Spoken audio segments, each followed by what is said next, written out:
Thanks a lot for 48 hours ago. Remember that one with up to 20 inches of rain and 100-mile-per-hour plus winds? Well, that storm in the northwest or moving towards the coast is a strong one, but it is not as strong as the one a couple of days ago.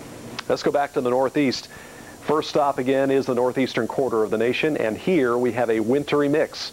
There's a pretty wide band of light snow now falling from near New York City to Rochester and Syracuse. Then a band of freezing rain, snow and sleet over southeast Pennsylvania on up into western New York and over central sections of lower Michigan. And then there's just plain liquid precipitation with above freezing temperatures from southern lower Michigan to western Pennsylvania down southward into the Ohio Valley around Cincinnati. Let's talk about the snow first. It is snowing in the Big Apple this morning, snowing in Teterboro, snowing up the Hudson Valley to about Albany. Snow's about ready to start in Glens Falls this morning. Snowing up and down the Mohawk Valley and about as far west as Rochester. From there west, precipitation becomes freezing rain. It's freezing rain in Buffalo this morning. Moderate freezing rain, 22 degrees right now at Bradford, Pennsylvania, and freezing rain with temperatures in the mid-20s right now around Philadelphia. So even though it appears that you folks in Philadelphia will see an end to the light precipitation pretty soon, within the next hour to hour and a half, what freezing rain has fallen has made the highways in some cases very, very hazardous in a very short period of time. Since, again, temperatures are in the mid-20s, any rain that does fall is freezing very quickly on exposed surfaces, especially those untreated highways. So you may not be able to see the ice. It's a very thin skim of ice on the highways, but you will know it if your car hits a patch of ice. So take it easy, take it slow this morning.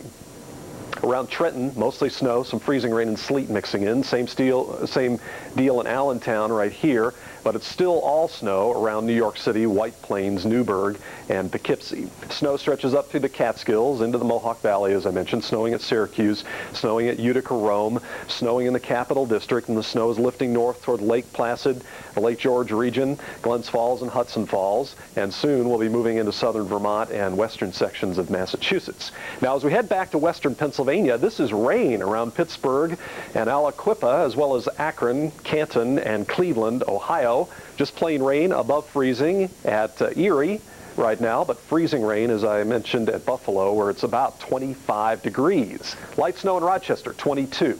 Snowing in Albany, it's 9 degrees. And you can see the cold air, and that's part of what's causing the widespread precipitation to develop. Simply warm, moist air, or relatively warm, moist air, overrunning cooler or colder air near the surface, and that's what's causing the widespread rain, snow, sleet, and freezing rain to develop here. Snow hasn't arrived in Boston. In fact, it's fair right now, but Boston, you will see thickening clouds and snow increasing before the morning is over. Down south, temperatures are mild in comparison. 59 in Nashville at the moment, 71 degrees in Miami.